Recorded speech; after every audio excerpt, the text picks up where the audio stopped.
नमस्कार। तो चलो आज बात कर लेते हैं थोड़े इतिहास के बारे में। इतिहास एक्चुअली क्या है? ये मेरा व्यक्तिगत अनुभव है। मुझे ऐसा लगता है कि इतिहास भी आजकल की मीडिया जैसा ही है। जिस तरह से आजकल की मीडिया सच्चाई से अनभिज्ञ होकर चाटुकारिता पे आधारित हो गई है ना, ठीक वैसी ही चाटुकारिता पुराने इतिहासकारों में, दरबारी कवियों में कहीं ना कहीं नजर आती है। तो कहने का मतलब ये है कि पुराने जमाने के जो कवि थे, दरबारी कवि, इतिहासकार, वो क्या करते थे, अपने राजा महाराजा को खुश करने के लिए फर्जी तारीखों के पुल बांध दिया करते थे। तो उन्होंने जो कुछ भी लिखा वो बन गया इतिहास, और वो हम लोग पढ़ते रहते हैं।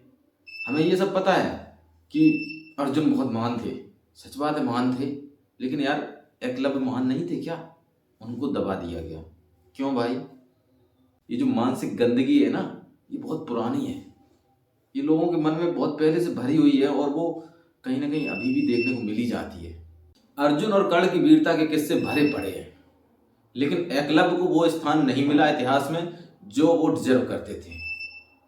गुरु द्रोणाचार्य, उन्होंने उनको कोई शिक्षा नहीं दी, फिर भी गुरु दक्षिणा में उनका अंगूठा मांग लिया। नीचता देख रहे हो ना, नीचता, ये एक नीचता थी।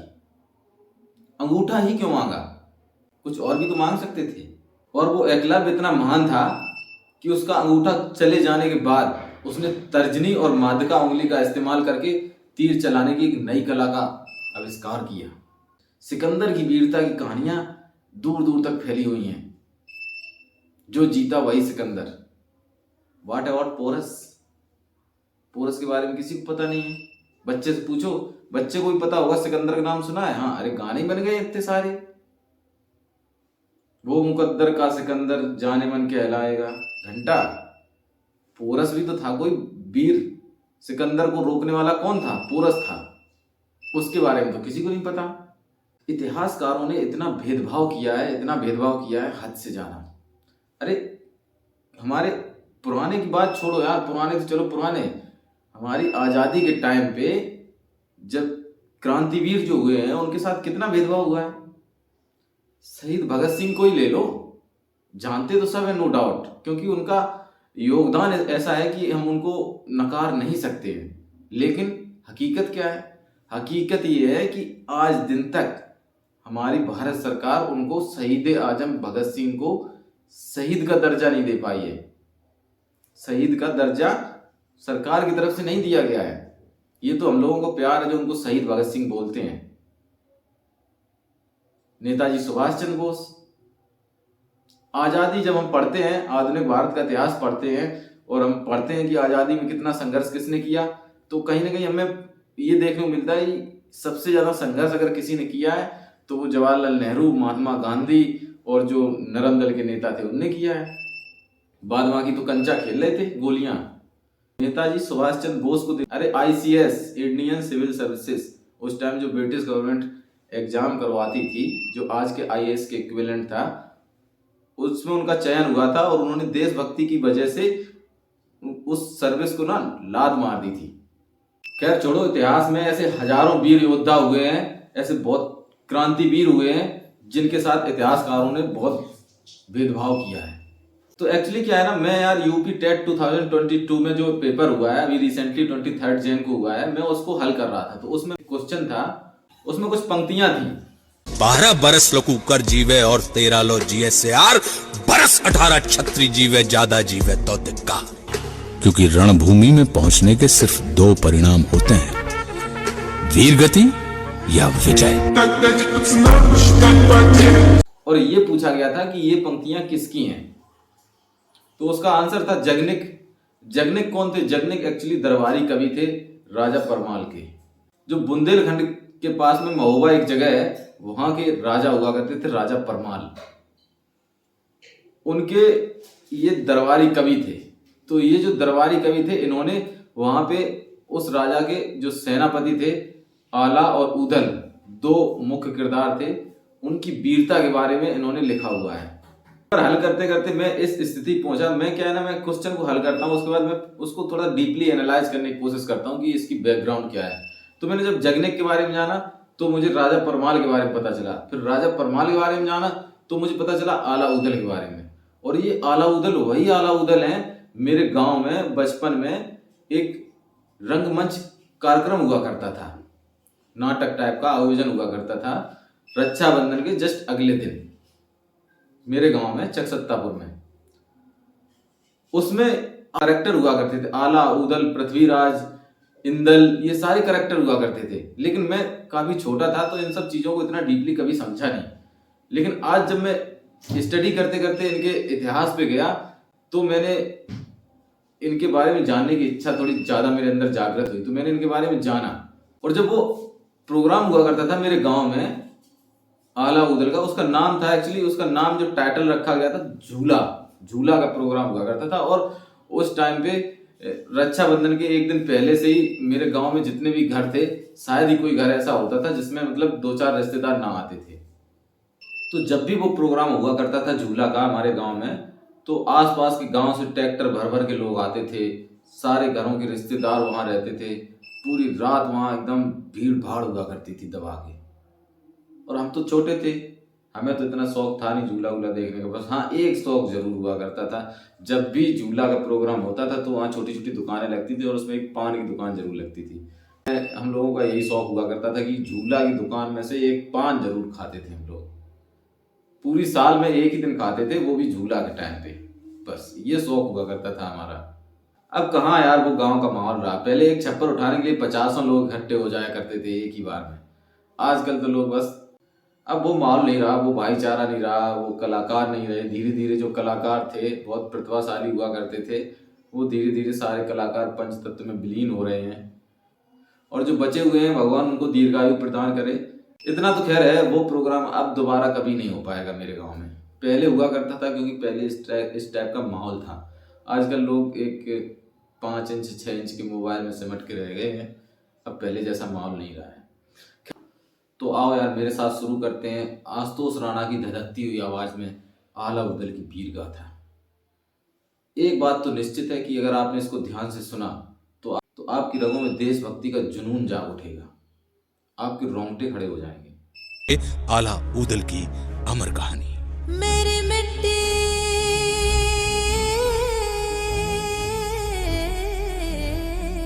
के धरोहर है। ये कहानी उस वक्त की है जब दिल्ली के राज सिंहासन पर महाराज पृथ्वीराज चौहान विराजमान थे।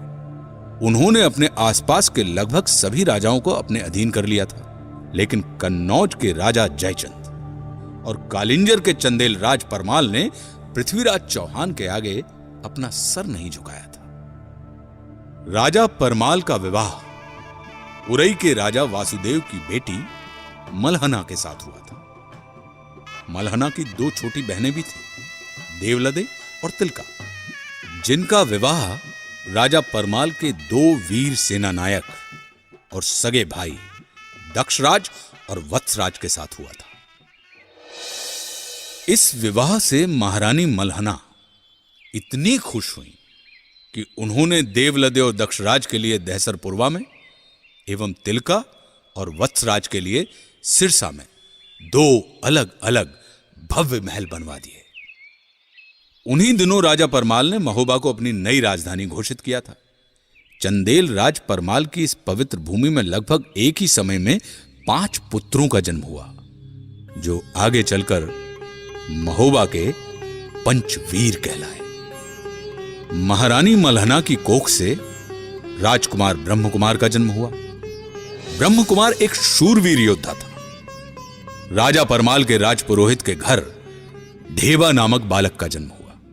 ढेबा वीर होने के साथ ही ज्योतिष विद्या में भी निपुण था। ढेबा को आलाखंड में विपत्ति का साथी कहा गया है। उसने हर विपत्ति में अपने मित्रों का साथ निभाया। ढेबा के बारे में अलहत यानी आला गाने वाले आज भी ये गाते हैं। मीत विपतिया के ढेबा है ऐसो मीत मिलन को ना। मीत विपतिया के ढेबा है ऐसो मीत मिलन को ना। विपत्ति के मित्र ढेबा हैं और ढेबा जैसे मित्र आसानी से मिलते नहीं हैं। इधर सिरसा में तिलका ने मलखान नाम के एक पुत्र को जन्म दिया। कहते हैं कि मलखान का शरीर वज्र की तरह कठोर था और युद्ध भूमि में वो अंगद की तरह पांव जमाकर लड़ता था। कि पांव पिछाड़ी तैन न जाने जंगा टेक लड़े मलखान।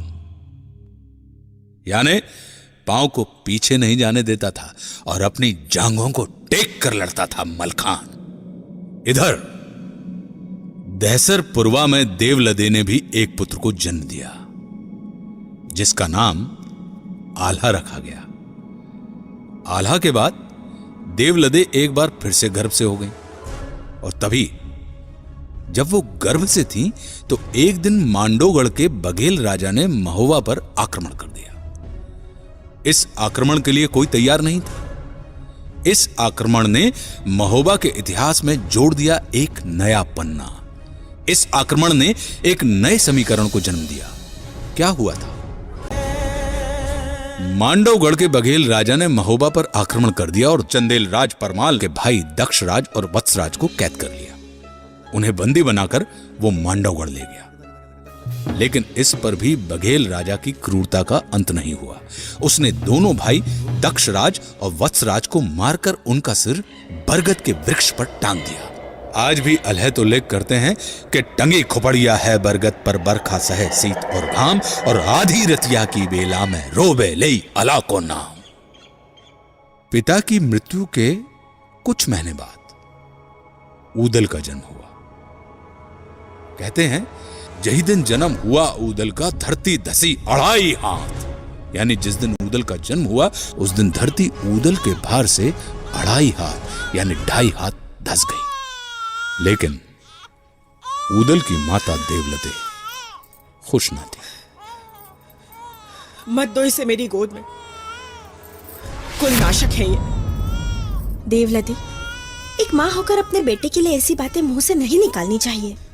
यदि ऐसा नहीं होता मलहना, तो पेट में आने के 3 महीने बाद इसके पिता की मृत्यु नहीं हो जाती। इसमें इस बच्चे का क्या दोष? ये तो नियति है। जिस पुत्र ने अपने पिता का मुंह नहीं देखा, जिसके जन्म लेते ही धरती 2.5 हाथ नीचे धस गई, वो कुल नाशक नहीं तो और क्या है? कहो ना।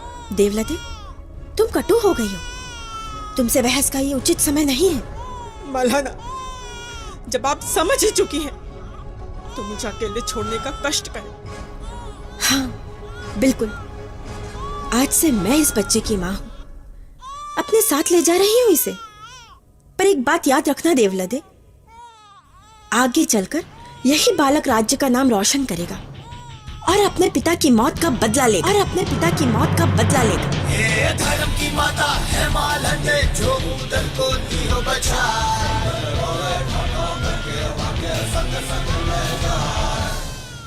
धर्म की माता है मालंदे, जो ऊदल को लिए बचाए।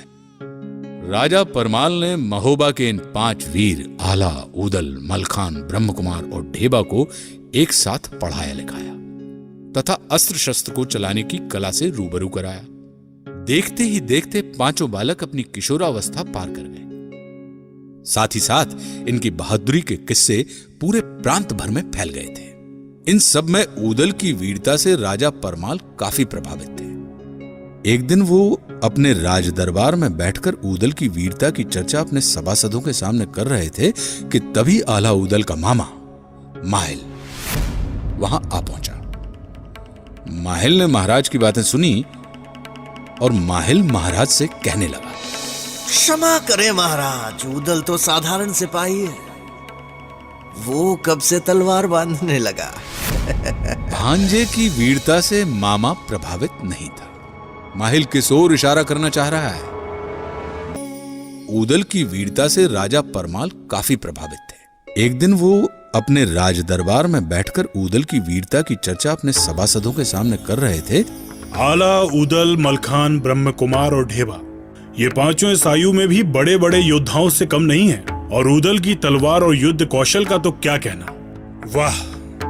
कि तभी आला ऊदल का मामा माहिल वहां आ पहुंचा। माहिल ने महाराज की बातें सुनी और माहिल महाराज से कहने लगा, क्षमा करें महाराज, किंतु ऊदल तो एक साधारण सिपाही है, वो कब से तलवार बांधने लगा। माना कुछ छोटे मोटे युद्ध जीत लिए होंगे ऊदल ने, किंतु छोटे मोटे युद्धों से कोई शूरवीर तो नहीं बन जाता ना महाराज। ऊदल तो एक साधारण सिपाही है महाराज। माहिल, तुम अपनी सीमाएं भूल रहे हो। पूरे राजदरबार में बैठे सभी सामंत एवं राजा परमाल खुद इस बात से चौंक गए। सब उत्सुकता से माहिल की तरफ देखने लगे। क्षमा महाराज, किंतु यदि ये ऊदल वीर होता तो मांडवगढ़ में उसके बाप का सर आज तक टंगा नहीं रहता महाराज। जब तक दक्षराज और वत्सराज के सर मांडवगढ़ से लाकर उनका अंतिम संस्कार नहीं कर दिया जाता, तब तक उनकी आत्मा को मुक्ति नहीं मिलेगी महाराज। तो अगर ऊदल वीर है तो इस कार्य को पूरा करके दिखाए, क्योंकि बाप का बैरी जो ना मारे तो कर बास गीध ना खाए। बाप का बैरी जो ना मारे तो कर मांस गीध ना खाए, यानी जो बाप के शत्रु का वध नहीं कर सकता उसका मांस गिद्ध भी नहीं खाता। पूरे दरबार में सन्नाटा फैल गया। राजा परमाल ने माहिल की इस बात को काटने की कोशिश की। वो माहिल को चुप कराना चाहते थे ताकि यह बात ऊदल के कानों तक ना पहुंचे, लेकिन चुनौतियां खुद चलकर यदि शूरवीरों के पास नहीं आती हैं तो कहा जाता है कि शूरवीर खुद चलकर चुनौतियों के पास पहुंच जाते हैं। चलती हुई बातों के बीच ऊदल वहां पर आ पहुंचे। माहिल, तुम चाहते क्या हो कि प्रतिशोध की आग में इनके भी सिर वहीं टंगे मिले? बस थोड़ा समय और। किस बात की चर्चा चल रही है महाराज? किसका सर कहाँ टंगा है? कुछ नहीं ऊदल। आओ भांजे ऊदल, तुम्हारी ही बात हो रही थी। माहिल, अरे बताने दीजिए ना महाराज। अभी तो आप प्रिय ऊदल की शूरवीरता के किस्से सुना रहे थे। अब जब शूरवीरता सिद्ध करने का अवसर है तो किस बात से भयभीत हो रहे हैं? और यदि अपने ही लोग यह नहीं जानेंगे तो कौन जानेगा? प्रिय ऊदल, मांडवगढ़ में तुम्हारे किसी पूर्वज की खोपड़ी टंगी है। अब तुम अपनी माँ से जाकर पूछो कि यह खोपड़ी किसकी है, वो ही बता पाएंगे, क्योंकि मैं तो बता नहीं पाऊंगा। राजा परमाल की लाख कोशिश के बाद भी सच ऊदल के सामने आ चुका था। वे एक क्षण के लिए भी राज दरबार में नहीं रुके। माँ, सच सच बताना माँ, हमारे कुल के किस पूर्वज की खोपड़ी मांडवगढ़ में टंगी है? खोपड़ी? कैसी खोपड़ी? मैं नहीं जानती ऐसी किसी भी खोपड़ी के बारे में। ऊदल के मुंह से यह बात सुनकर देवलते डर गईं। वे समझ चुकी थीं कि आगे क्या हो सकता है। उसने बात को टालने की कोशिश की, लेकिन ऊदल टस से मस ना हुआ। तब देवलदे को बोलना ही पड़ा कि टंगी खोपड़िया बाप चचा की मांडवगढ़ बरगद की डार, आधी रतिया की बेला में खोपड़ी कहे पुकार पुकार, कहवा आला कहवा मलके, कहवा ऊदल लड़े ते लाल, बच के आना मांडवगढ़ में राज बघेल जिए के काल। अरे अभी उम्र है बारी भोरी, बेटा खाओ दूध और भात, चढ़े जवानी जब बाहन पे तब कह नहीं है तो कह मात। मैं तुम्हारी भावनाओं को समझती हूँ पुत्र, किंतु इस समय तुम युद्ध के लिए तैयार नहीं हो। अभी उम्र ही क्या है तुम्हारी? माँ, क्षत्रिय की उम्र नहीं देखी जाती। अभिमन्यु ने चक्रव्यूह में अपना पराक्रम दिखाया था। लव कुश ने पराक्रमी राम को कड़ी टक्कर दी थी, तब उनकी उम्र क्या थी? और फिर राम लक्ष्मण की क्या उम्र थी जब वो राक्षसों से लड़े थे? देवलदे ऊदल के तर्कों को काट न सकी। तभी उसने ऊदल को मलहना के पास ले जाने की सोची। मलहना ऊदल की धर्म माता थी। देवलदे को महसूस हुआ कि अपनी धर्म माता की बात ऊदल अवश्य सुनेगा। मलहना के कक्ष में पहुंचकर देवलदे अपनी बहन के चरणों पर गिर पड़ी। मलहना को सारी घटनाओं की खबर पहले ही मिल चुकी थी। उसने देवलदे को ऊपर उठाया और अपने पास बैठाया। फिर उसने ऊदल की ओर देखा। हमारे पुत्र ने पहली बार युद्ध में जाने की इच्छा जाहिर की है देवलदे। हमें उसे रोकना नहीं चाहिए। अपने प्राण का मोह तो कायर और मूर्ख करते हैं। इस संसार में जितने दिन के लिए जो आया है, विधाता भी उससे वो दिन छीन नहीं सकते। लेकिन एक बात याद रहे बेटा, शत्रु कुछ भी करे, तुम हमेशा धर्म युद्ध करना। मलहना ने ऊदल को धर्म युद्ध के पाठ पढ़ाए। वे ऊदल से बोली कि बेटा, हमेशा धर्म युद्ध करना, कभी किसी से डरना नहीं, शरण में आए व्यक्ति की हमेशा रक्षा करना, बालक, बूढ़े और स्त्री पर कभी हाथ ना उठाना, युद्ध में जिस सैनिक के पास हथियार ना हो उस पर वार मत करना, और भागते हुए सैनिक को तो कभी भी मत मारना, कभी भी शत्रु से पहले हथियार ना चलाना। अपनी धर्म माता की सीख को गांठ बांधकर ऊदल राजा परमाल से आज्ञा लेने के लिए पहुंच गए। राजा परमाल ने मांडोगढ़ में इंतजार कर रही मुसीबतों से ऊदल को अवगत करा दिया। उदल, हमारी बात ध्यान से सुनो। मांडवगढ़ लोहे की दीवारों से घिरा हुआ है और चारों तरफ गहरी खाई है और खाई के चारों ओर बबूल के वन। ऐसे दुर्ग को भेदना दुष्कर है। कैसे कर पाओगे? और अभी तुम्हारी उम्र ही क्या है? क्षत्रिय की उम्र ज्यादा होनी भी नहीं चाहिए महाराज। 12 बरस लो कूकर जीवे, 13 लो जिए सियार, बरस 18 छतरी जीवे, ज्यादा जीवे तो धिक्कार। तुम्हारी वीरता पे हमें कोई संदेह नहीं है उदल, किंतु भय शत्रुओं की कुनीतियों का है। मैं नहीं जानता कि तुम लोग ये कैसे कर पाओगे, पर इतना जरूर बता सकता हूं कि युद्ध में केवल शक्ति नहीं अपितु युक्ति की भी आवश्यकता होती है। यदि पराक्रम के साथ बुद्धि का भी उचित उपयोग किया जाए तो तुम्हारी विजय निश्चित है। 12 बरस लो कुकर जीवे और 13 लो जिए सियार, बरस 18 छत्री जीवे, ज्यादा जीवे तो धिक्कार। 12 वर्ष की आयु कुत्ते की होती है और 13 वर्ष तक सियार जीता है राजा साहब। लेकिन क्षत्रिय का लड़का यदि 18 वर्ष के ऊपर जी जाए तो उसके जीवन को धिक्कार है, क्योंकि रणभूमि में पहुंचने के सिर्फ 2 परिणाम होते हैं, वीरगति या विजय। महाराज से विदा लेकर ऊदल ने अपने बाकी चारों वीर भाइयों को बुलाया और सभी लोग एक साथ मिले और मांडवगढ़ को जीतने की योजना बनाने में जुट गए। हम एकदम से मांडवगढ़ पर चढ़ाई नहीं कर सकते।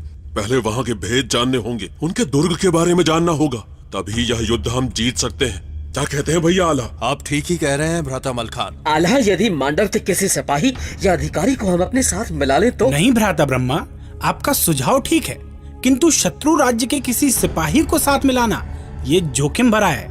यदि उसने हमारे साथ ही विश्वासघात कर लिया तो? ठीक कहते हो ढेबा, शत्रु के किसी भी व्यक्ति पर हम यूं ही विश्वास नहीं कर सकते। वैसे मेरे पास एक योजना है।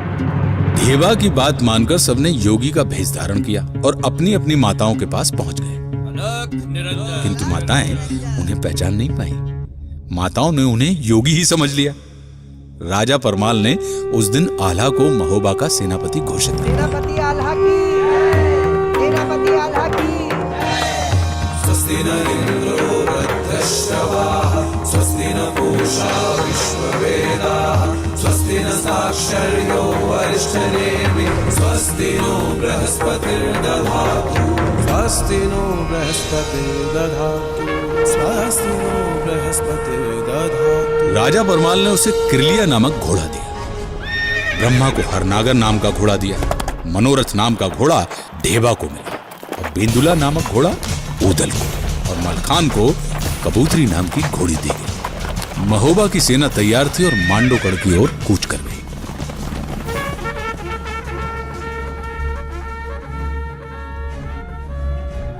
नगाड़ों और दुदुम्बियों से आकाश गूंज उठा। महाराज परमाल की जय जयकार के नारे लगाए जाने लगे। किंतु क्या युद्ध इतना आसान था? क्या 5 नवयुवकों के दम पर एक महायुद्ध को जीता जा सकता है? मांडवगढ़ की ओर कूच करने के कई दिन बाद महोबा की सेना ने मांडवगढ़ राज्य की सीमा के पास ही बबूरीबन यानी बबूल के जंगल में पड़ाव डाल दिया। सेना की बागडोर राजकुमार ब्रह्मा के हाथों में सौंपी गई। आल्हा, ऊदल, मलखान और ढेबा योगियों के भेष में मांडव राज्य की सीमा में दाखिल हो गए और योगी होने के नाते उन्हें किसी ने रोका भी नहीं। कुछ ही देर बाद वे मांडवगढ़ किले के मूल द्वार पर पहुंच गए। द्वारपाल ने उन्हें रोक लिया। ठहरिए। अलख निरंजन, कहो वत्स, क्या समस्या है? आप लोग कहां से आ रहे हैं? सुदूर हिमालय से। इतनी दूर से? कोई विशेष काम? वत्स, हम सन्यासी हैं, हिमालय से चले हैं दक्षिण के हिंदू सागर तक। रास्ते में तुम्हारा ये नगर आ गया, इसलिए हमने सोचा कि इस नगर की सेवा ग्रहण कर लें। सुना है यहाँ के राजा बड़े दयालु हैं। सो तो ठीक है, लेकिन यहाँ ठहरेंगे कितने दिन?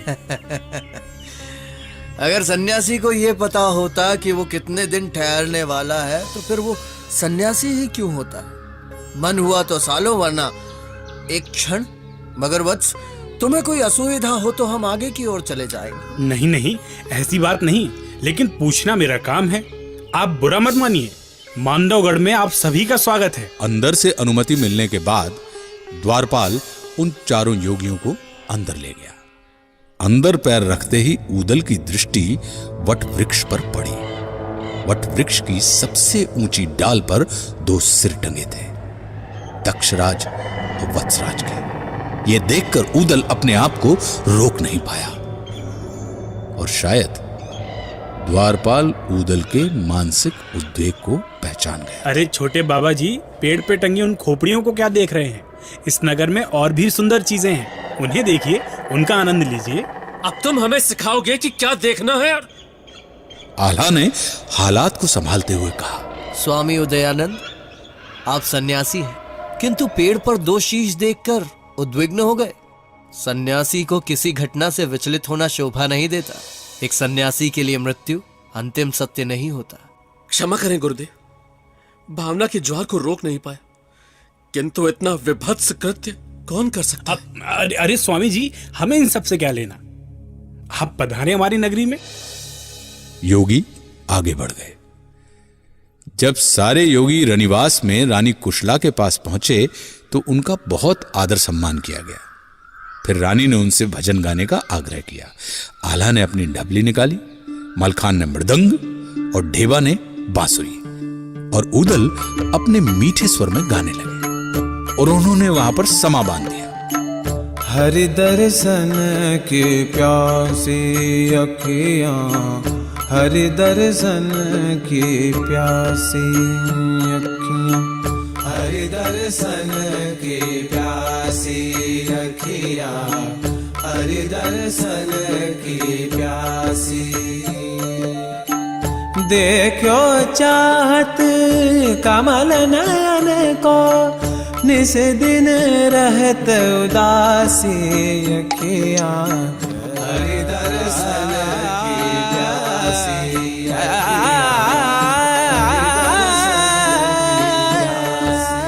कहते हैं कि महुवरी बाज रही आंगन में, युवती देख देख ठग जाए और राग रागनी ऊदल गावे, पक्के महल दरारा खाए। वाह, ऐसे दिव्य संगीत को सुनकर रानी मुग्ध हो गई। उन्होंने मोतियों से भरी थाली योगियों को भेंट कर दी। योगी मोतियों को हाथ में लेकर बड़ी उत्सुकता से देखने लगे। स्वामी जी, इतनी उत्सुकता से क्या देख रहे हैं? माता, ये किस वृक्ष के फूल हैं? बहुत ही सुंदर है, अप्रतिम। योगियों की इस सरलता से रानी और भी प्रभावित हुई। फिर रानी कुशला ने आल्हा से कहा, महाराज, ये मोती हैं, सागर में पाए जाते हैं, अनमोल हैं। तो फिर हमारे लिए ये किस काम के माता? हम तो निर्मोह की राह पर चल पड़े हैं। हमारे गुरुदेव का यह आदेश है कि थोड़ा भोजन अधिक भजन। इन मोतियों को लेकर हम क्या करेंगे माता? इन्हें आप ही रख ले। महाराज, यहाँ हमारे महल में प्रायः योगी महात्मा और संत आते हैं, लेकिन अहोभाग्य हमारे कि आप लोग यहाँ पधारे और ऐसा प्रतीत हुआ कि सच्चे योगियों के दर्शन हो गए हैं। तो महाराज, निसंकोच आप हमें बताएं कि हम आपकी और क्या सेवा कर सकते हैं।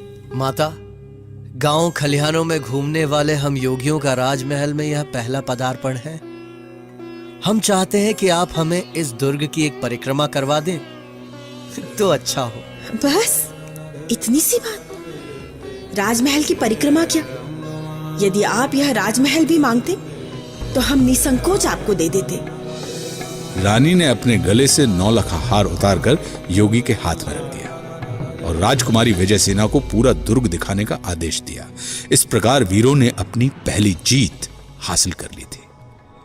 अब आगे का रास्ता और कठिन था। एक चुनौती उनके सामने आने वाली थी। क्या थी वो चुनौती? राजकुमारी विजयसेना योगियों को लेकर दुर्ग दिखाने निकल पड़ी। वो ऊदल के साथ साथ चल रही थी।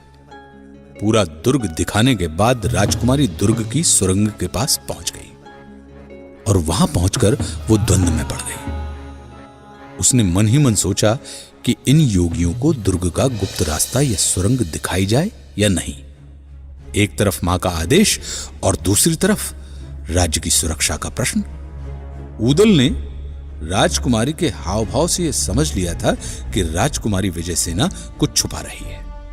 ऊदल ने बड़ी दृढ़ता से राजकुमारी को समझाया। अलख निरंजन, हमें ज्ञात हो रहा है कि आप हमसे कुछ छुपा रही हैं राजकुमारी। देखिए, आपको रानी माँ ने आदेश दिया है कि आप हमें इस दुर्ग की पूरी परिक्रमा करवाएं।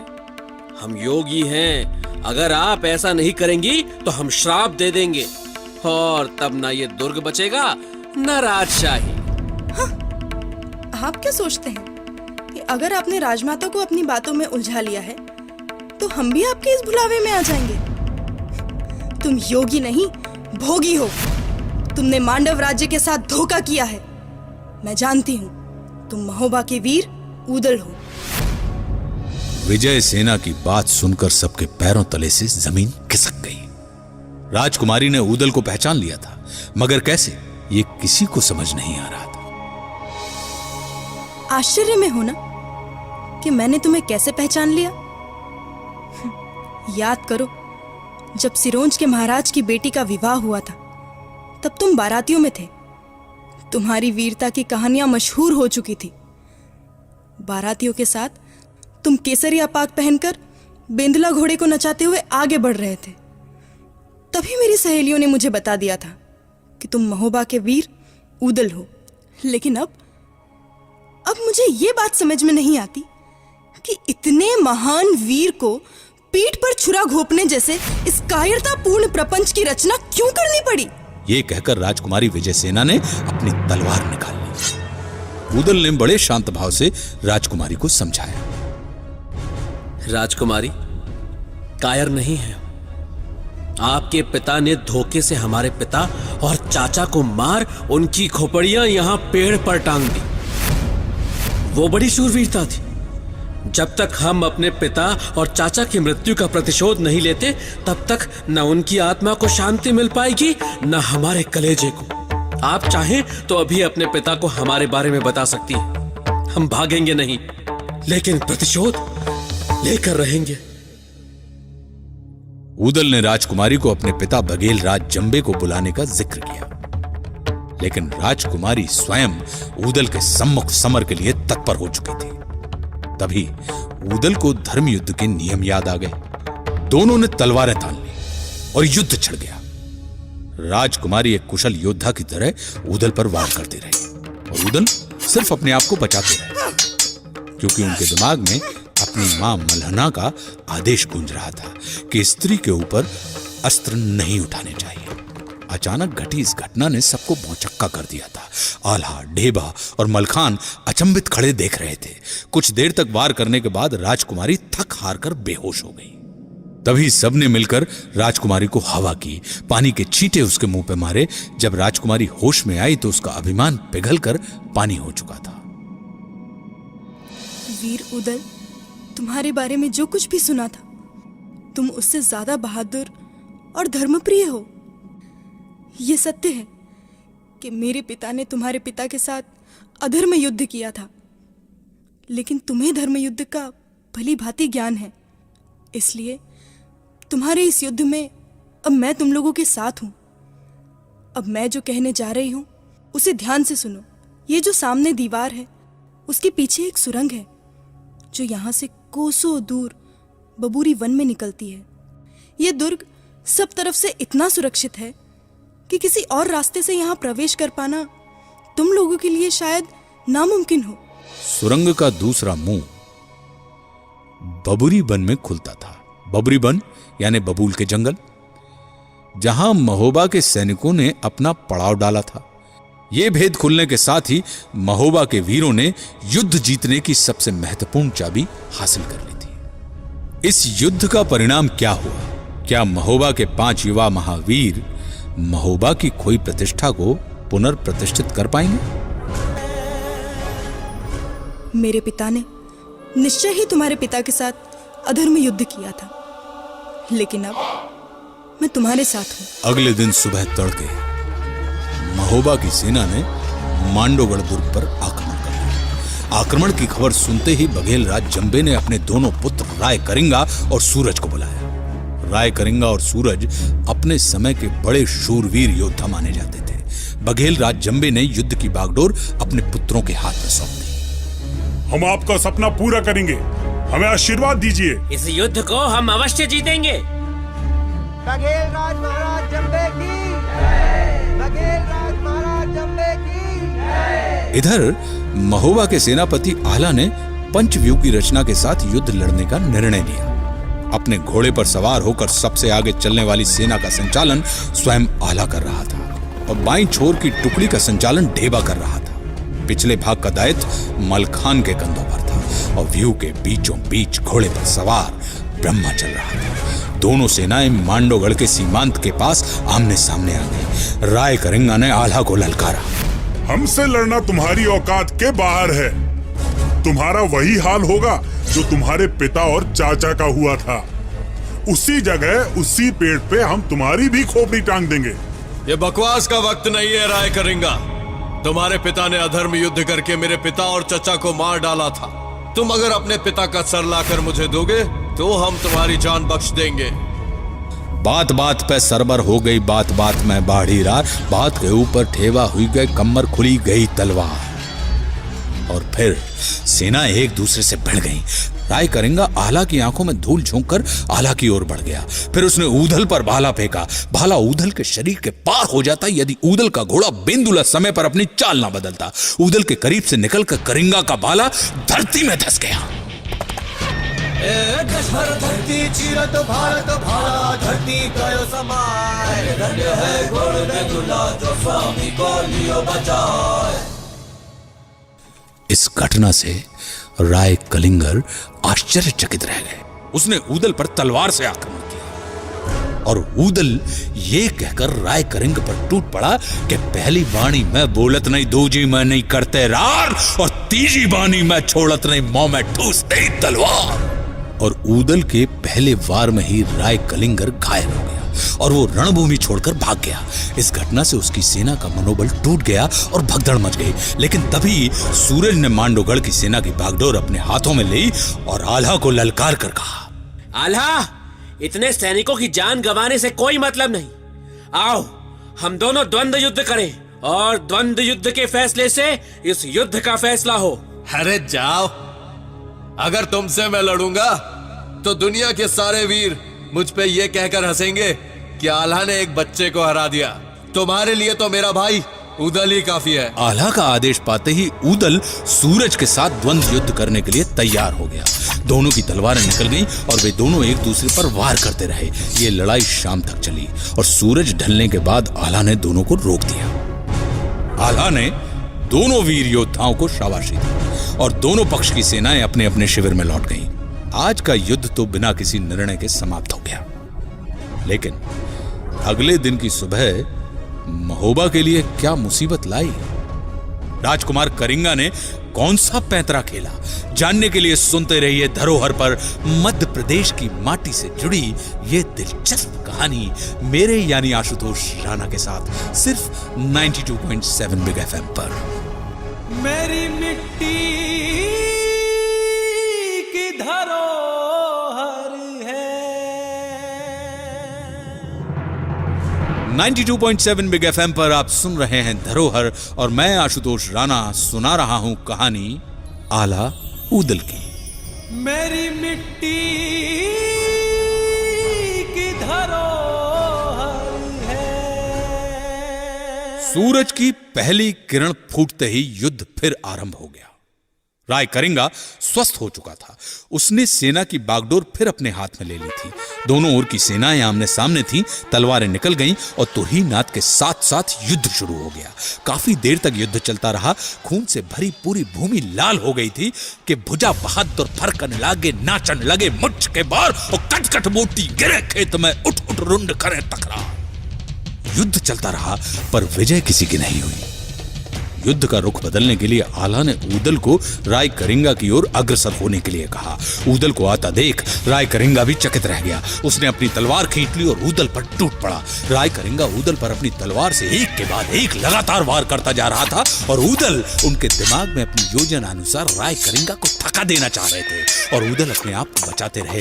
जैसे ही ऊदल को महसूस हुआ कि राय करिंगा थोड़ा सा धीमा पड़ा है और वैसे ही ऊदल ने लपक कर राय करिंगा के ऊपर ऐसा जोरदार प्रहार किया कि राय करिंगा का सर धड़ से अलग हो गया।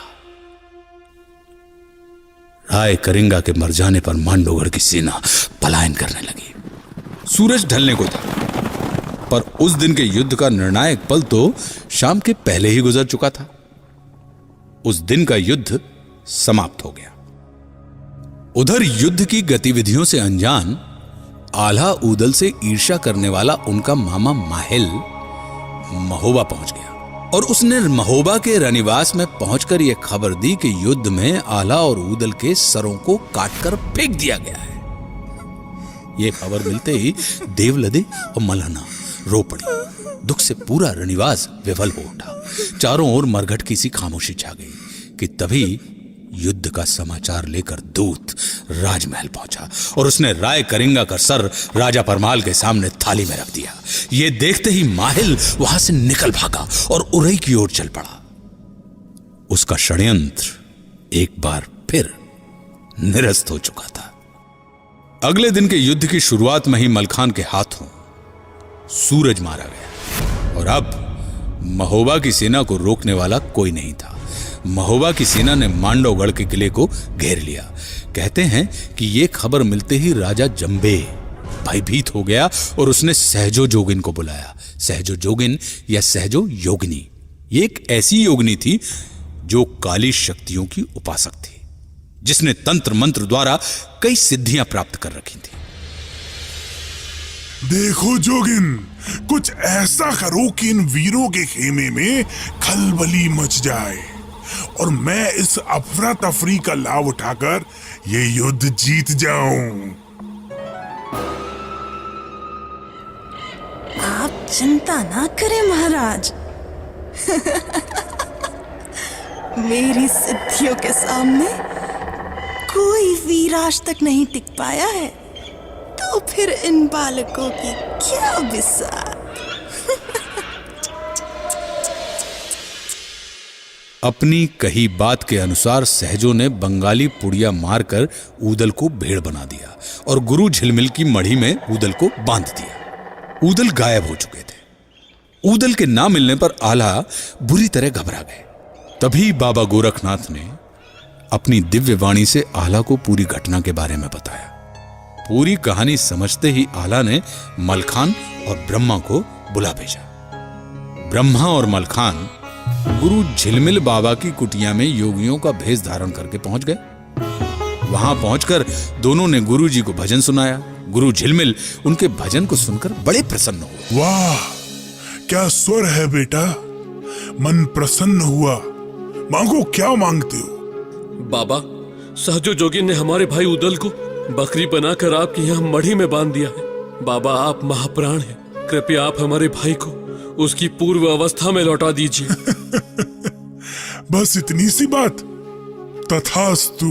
और ऊदल फिर से मनुष्य बन गए। इधर आल्हा ने ऐलान कर दिया कि जब तक किला ध्वस्त नहीं होगा तब तक सभी लोग यहाँ पर डटे रहेंगे कि कठिन किला रहे मांडवगढ़ का आला ने दिए वचन ऊंचाए, जो लो किला न टूटे तो लो मांडव विजय न सपने माए। जब तक मांडवगढ़ का किला ध्वस्त नहीं होगा हमारी विजय स्वप्न के जैसी है। कुछ देर कोशिश करने के बाद किले का द्वार टूट गया, लेकिन अंदर राजा जंबे कहीं नहीं दिखा। उधर से लौटते वक्त तीन वीरों को रास्ते में सहज जोगिन मिल गई। उन्होंने जोगिन का जूड़ा काट लिया जिसमें उसकी काली शक्तियों का वास था और किले की ओर बढ़ गए। जब ये तीनों वीर बबूरी वन के पास यानी बबूल के जंगलों के पास पहुंचे तब एक घुड़सवार सैनिक किले से निकलकर उनके पास पहुंचा। महाबली उदल, सेनापति आला ने संदेश भेजा है कि राजा जंबे कहीं छुप गए हैं और उनका पता नहीं चल रहा है। आप लोगों को दुर्ग में बुलाया है। लगता है जंबे डर गया है। लेकिन वो छुपेगा कहाँ? एक ही जगह हो सकता है। और वो है सुरंग। ऊदल ने बबूरी बन की ओर खुलने वाली सुरंग के मुख में आग लगा दी। सुरंग में आग तेजी से फैलने लगी। ब्रह्मा ने कुछ सैनिकों को सुरंग के मुख पर रुकने का आदेश दिया और कहा कि जैसे ही आग समाप्त हो तुम दोबारा आग लगाना। और ये तीनों किले की ओर कूच कर गए। जब ये तीनों किले पर पहुंचे तब उसी समय जंबे सुरंग से बाहर प्रकट हुआ। वो भौरानंद हाथी पर सवार था। भौरानंद हाथी सजवा हो, दाबे बैठो जा, बैठो जा। हाथी चल गए तब जंबे का ताकि शोभा कहीं न जाए, शोभा कहीं न जाए। ऊदल ने घोड़ा बढ़ाकर हाथी के माथे पर अपने घोड़े बेंदुला की दोनों टापें अड़ा दी और हौदे यानी पालकी के ऊपर लगे हुए ध्वज को काटकर फेंक दिया। और ऊदल घोड़े से छलांग लगाकर हौदे पर चढ़ गए और जंबे को बिना कोई मौका दिए जंबे का सर पकड़कर काटकर फेंक दिया। युद्ध समाप्त हुआ। महोबा की सेना की जय धुनी से पूरा किला गूंज उठा। क्या बड़े लड़ैया महोबा बारे, इनकी मार सही न जाए। एक को मारे दुई मर जाए, तीसरा खौफ खाए मर जाए। अब लौटने की तैयारी थी। युद्ध जीतने का समाचार जब राजा परमाल के पास पहुंचा तो वे बहुत खुश हो गए। उन्होंने पूरे राज्य में विजय का उत्सव मनाने की घोषणा कर दी। प्रजा में खुशी की लहर दौड़ गई और राजा परमाल ने राजमहल में आम दरबार बुलाया। आला, ऊदल, मलखान, ब्रह्मा और ढेबा ने आकर बड़ों के चरण स्पर्श किए। आल्हा ने ससम्मान अपने पिता दक्षराज और अपने चाचा वत्सराज के सर को निकालकर राजा परमाल के सामने रख दिया। ऊदल ने प्रतिज्ञा पूरी की थी। उसने जंबे का सर निकालकर मल्हना के चरणों में रख दिया था और बोला कि बाप का बैरी जो ना मारे, ओ का मांस गीध न खाए, और माता हो गई पूरी प्रतिज्ञा, लिया जंबे का शीस उताए। आला ऊदल और राजा परमाल की जय जयकार के नारे पूरे राज्य में गूंजने लगे। चारों तरफ खुशियां ही खुशियां थी। लेकिन यह कहानी यहीं खत्म नहीं होती, क्योंकि खुशियों की इस बारिश को कभी ना कभी तो थमना ही था।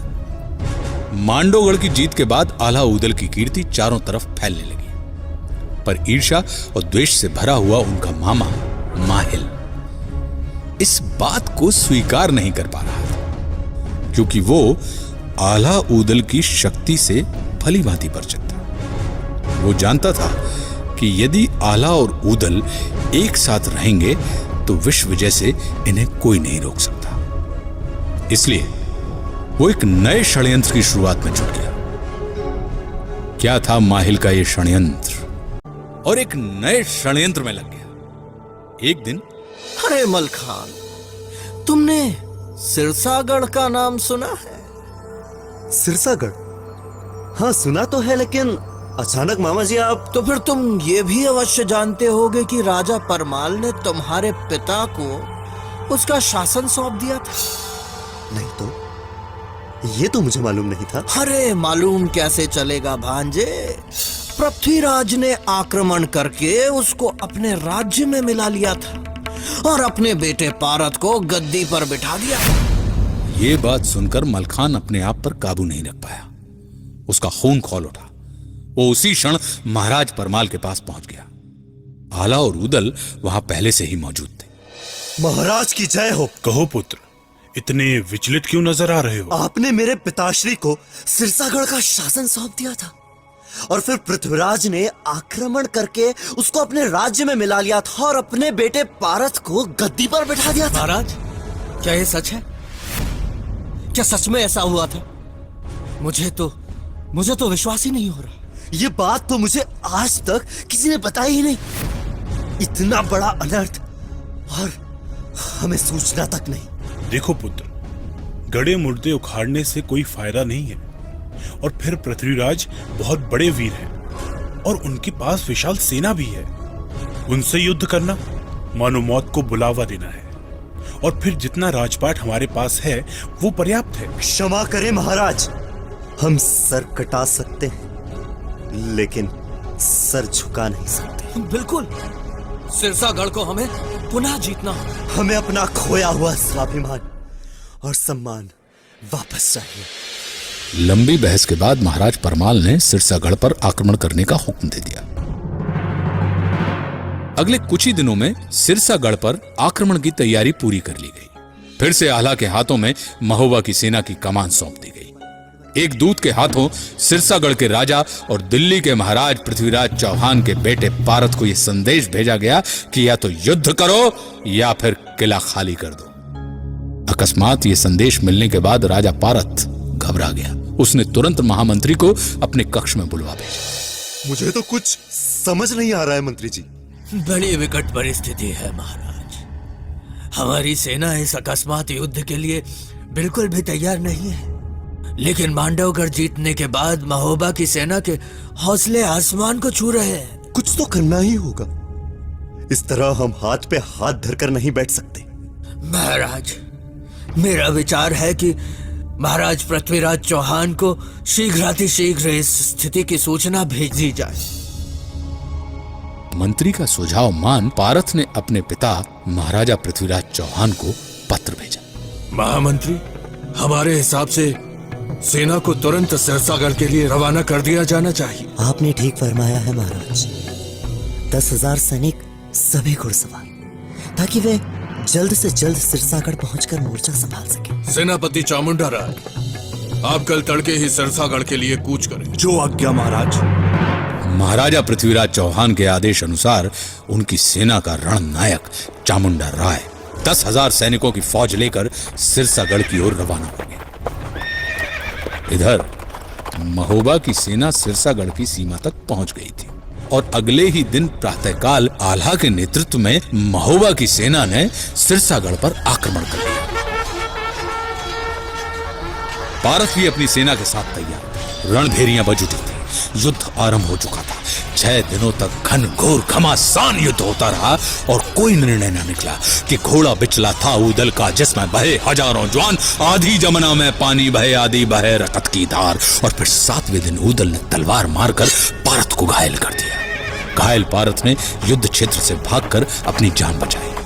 यह साफ हो गया था कि जब तक महाराज पृथ्वीराज चौहान की सेना नहीं पहुंचती तब तक महोबा की सेना से पार पाना कठिन है कि बड़े लड़ैया महोबा वारे इनकी मार सही न जाए। खुशकिस्मती से चामुंडा राय अपने 10,000 जांबाज सैनिकों के साथ सिरसागढ़ पहुंच चुका था। चामुंडा राय को लगता था कि वो अपनी इतनी बड़ी फौज के साथ महोबा के कुछ मामूली से सैनिकों को आराम से परास्त कर देगा। और अगले दिन उसने व्यूह रचना के तहत आला और ऊदल को चारों तरफ से घेर लिया। चामुंडा राय के सैनिकों से अपने आप को घिरा देखकर ऊदल ने ललकार कर चामुंडा राय से कहा, "अरे चढ़ा! जाकर कह देना पृथ्वीराज चौहान से कि पुड़ी कचौड़ी जान न मिल है, 12 मास चले तलवार।" और फिर भीषण युद्ध आरंभ हुआ। आल्हा ऊदल की युद्ध नीति और पराक्रम के सामने सिरसागढ़ की एक न चली और चामुंडा राय को पारत को साथ में लेकर सिरसागढ़ का किला छोड़कर भागना पड़ा। महोबा के वीर रणबांकुरे एक बार फिर से विजयी हुए थे कि बड़े लड़ैया महोबा वारे इनकी मार सही न जाए। एक को मारे दुई मर जाए, तीसरा खौफ खाए मर जाए। मरे के नीचे जिंदा लुक गौ, ऊपर लोथ लई लटकाए। सिरसागढ़ की लड़ाई जीतने के बाद आला ऊदल का ओहदा बहुत ऊंचा हो गया था। ना केवल महोबा बल्कि पूरे भारतवर्ष में इनकी शूरता के नाम का डंका बज रहा था। राजा परमाल भी इस विजय से बहुत प्रसन्न थे। उन्होंने मलखान को सिरसागढ़ का प्रभारी बना दिया। लेकिन माहिल इस बात से खिन्न था और वो मन ही मन सोचने लगा कि क्या किया जाए कि आला ऊदल की ये कीर्ति, ये यश अपयश में बदल जाए। एक दिन आला और ऊदल को एक गंधर्व ने 5 घोड़े दिए जिनका नाम था पक्षीराज, मृगराज, राजसुजान, पवनवेग और मनवेग। ये घोड़े इतनी तीव्रता से भागते थे कि लोगों को लगता था कि ये घोड़े हवा में उड़ रहे हैं, अधर में चल रहे हैं। आला ऊदल इन घोड़ों को युद्ध के लिए तैयार करने लगे और माहिल को एक तरकीब सूझ गई। वे सीधे रनिवास में जाकर अपनी बहन मलहना से मिले और मलहना के कान भरने लगे। बहना, प्यारी बहना, सुनाई दे रहा है कि आल्हा उदल ने घोड़े खरीदे हैं, बेशकीमती घोड़े। लेकिन मैं इस बात से चिंतित हूं कि अचानक ऐसे घोड़े खरीदने की क्या दरकार। मुझे तो दाल में कुछ काला नजर आ रहा है। इसमें काला क्या है भैया? युद्ध के लिए तो घोड़े हमेशा खरीदे जाते हैं। कितनी भोली है मेरी बहना। ये घोड़े युद्ध के लिए नहीं खरीदे गए। युद्ध के लिए नहीं खरीदे गए तो फिर किस लिए? अब बहना, मेरे मुंह से झूठ ना निकले, लेकिन जहां तक मेरे गुप्तचरों ने बतलाया है कि आल्हा उदल के मन में खोट, ये दोनों महाराज और ब्रह्मा को मारकर गद्दी पर कब्जा करना चाहते हैं, तभी ये घोड़े इकट्ठे कर रहे हैं। ये आप क्या कह रहे हैं भैया? नहीं, ये सच नहीं हो सकता। बहन, मन तो मेरा भी चाहता है कि ये बात झूठ हो, लेकिन कहीं अगर ये बात सच निकली तो फिर उस दिन हम क्या कर पाएंगे। इसीलिए उचित तो यही होगा कि तुम महाराज को इस बात से अभी अवगत कराओ। हाँ, आप उचित ही कह रहे हैं। मैं अभी जाके बात करती हूँ महाराज से। मलहना आल्हा उदल को अपने सगे बच्चे से अधिक प्रेम करती थी, लेकिन इधर माहिल की बातों ने मलहना के मन को दूषित कर दिया। आखिर वो एक पतिव्रता पत्नी थी और मां भी थी। कहते हैं ना कि घुटने हमेशा पेट की तरफ ही मुड़ते हैं और मां ममता में अंधी हो जाती है। मलहना को महोबा के सिंहासन पर मंडराते खतरे अचानक नजर आने लगे और वे राजा परमाल के पास पहुंच गए। नहीं महारानी, आप बहुत बड़ी भूल कर रही हैं। ऐसा आप विचार भी कैसे कर सकती हैं? आल्हा उदल दोनों ही स्वामी भक्त हैं। वो कभी भी हमारे विरुद्ध कोई काम नहीं करेंगे। यदि ऐसी ही बात है तो फिर आप आला और उदल दोनों से वो घोड़े मंगवा लीजिए। मैं दावे के साथ कह सकती हूँ कि वो आपको घोड़े नहीं देंगे, और जब तक ऐसा नहीं हो जाता हम अन्न जल ग्रहण नहीं करेंगे। तो ठीक है, जैसा आप चाहें। राजा परमाल ने आल्हा को बुलाने का फैसला किया। यह खबर मिलते ही आल्हा उदल राजा परमाल के पास पहुंच गए। राजा परमाल ने उनसे पूछा कि ये घोड़े कहां से मिले। उदल बोले, तब राजा से देव निधि ने रखने मान, और 5 बछड़े अति विशिष्ट हैं, भर भर करके भरे उड़ान। पक्षीराज मृगराज घोड़ दो, एक घोड़ा रहे राज सुजान, और पवन वेग मन वेग भय दो, 5 उड़े लगा के प्राण। ये सुनकर राजा परमाल ने कहा कि ये घोड़े तुम्हें हमें देने होंगे, अन्यथा तुम दोनों भाइयों का महोबा में कोई स्थान नहीं। ये बात सुनकर पूरा राज दरबार स्तब्ध हो गया। महाराज, बड़े दुख के साथ हमें यह कहना पड़ रहा है कि आप हम पर संदेह कर रहे हैं, जबकि ये घोड़े सेना के लिए नहीं खरीदे गए। हमें नहीं पता कि आपको अचानक क्या हो गया, लेकिन संदेह के इस वातावरण में हमारा दम घुटता है। हमें आज्ञा दीजिए महाराज। राज दरबार से निकलकर आल्हा सीधे अपनी मां देवलदे के पास पहुंच गए। मां, जिन्हें हमने हमेशा पिता समान समझा, उन्हें ही आज हम पर विश्वास नहीं। जिस राज्य के लिए हमारे पिता और काका ने अपने प्राणों की आहुति दे दी, वही राज्य हमसे स्वामी भक्ति का प्रमाण मांग रहा। अब हमारा यहां एक पल भी ठहरना मृत्यु समान है। पुत्र, जब समय संबंधों से ज्यादा प्रबल हो जाए, तब समय के बताए रास्ते पर ही चलना उचित होता है। न जाने किस ठोर पर जाकर रुकेगी हमारी जीवन की नाव, लेकिन संबंधों को एक अवसर अवश्य मिलना चाहिए। एक बार और अंतिम बार पुत्र, तुम महाराज से जाके मिल लो।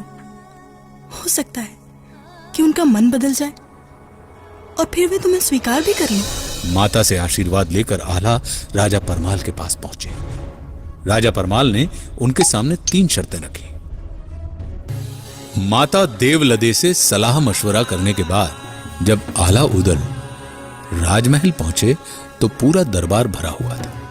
आला उदल ने राजा को माता की कही हुई बातें दोहराई। बातों को सुनकर राजा परमाल आला उदल से बोले, यदि तुम राज्य में खाओगे तो गोमांस खाओगे, अगर पानी पियोगे तो गाय का रक्त पियोगे, यदि स्त्री के साथ सोते हो तो बहन के साथ सोओगे।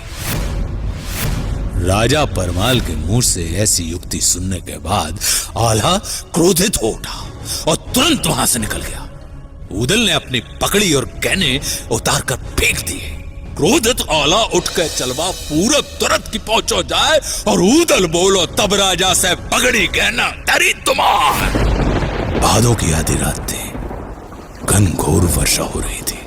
आला उदल अपनी मां देवलते को लेकर महुआ नगरी को छोड़कर किसी अज्ञात स्थान की ओर चल पड़े।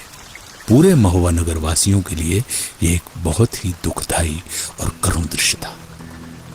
इस घटना को गाते हुए आज भी उत्तर और मध्य भारत के अलहत रो पड़ते हैं। नैना नैना आंसू ढारे दया न कहूँ उठाओ देखाए,